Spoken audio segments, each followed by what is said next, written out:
So now let's look at the separated pawns, two separated pawns against opposite color bishops. So in this scenario, there are three drawing scenarios. The first scenario is when uh, this one of the pawns is a wrong rook pawn. By the wrong rook pawn, I mean the promotion square is not the same as the bishop's color.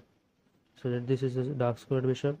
So the promotion square is not a dark square, and so this is a draw.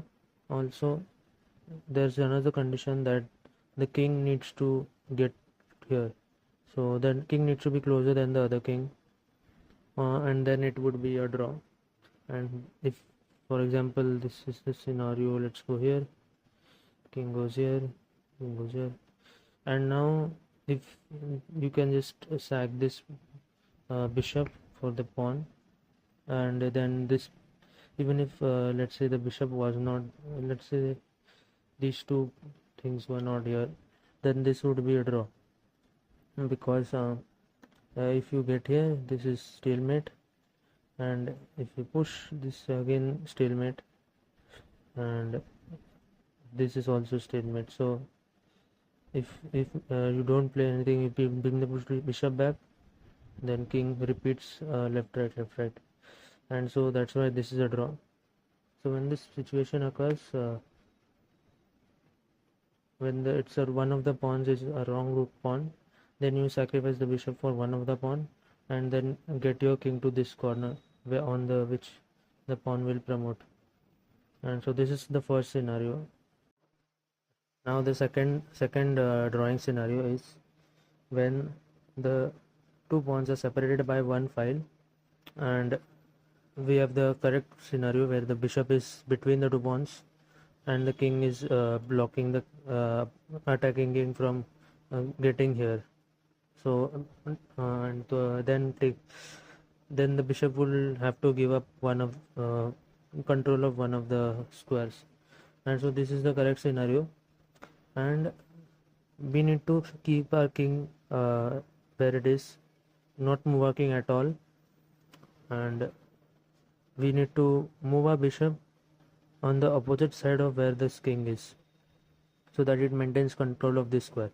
For example, if the king gets here by moving, then we start repeating the bishop moves from this part of the board, because it's the opposite side of the king, and so this is how we can draw the game, because the opponent doesn't have any progress. For example, here you just take this, and if here you take, and even if you lose the bishop, it is a draw because of insufficient material. And so that's the second scenario of drawing scenario.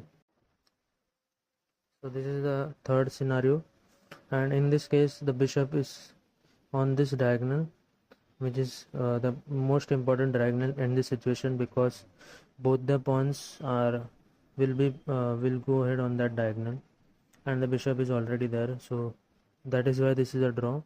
And in this case, we need to move the king wherever the attacking king goes, and for let's say he goes here, we go here, king goes here, and once this king is here, we have to get our bishop here to keep it safe, basically. Otherwise, if the bishop is for example, if the king got here and we go here and king gets here, now the king has to move or the bishop has to move. So if bishop goes here, even this is a draw, but still, if this wasn't a draw, if the king couldn't get here and the bishop had to move, then this would be a very difficult position, because you have to sack the bishop, and then if after this you can't really win, because the bishop just protects the pawn. And that's why once the king gets here, after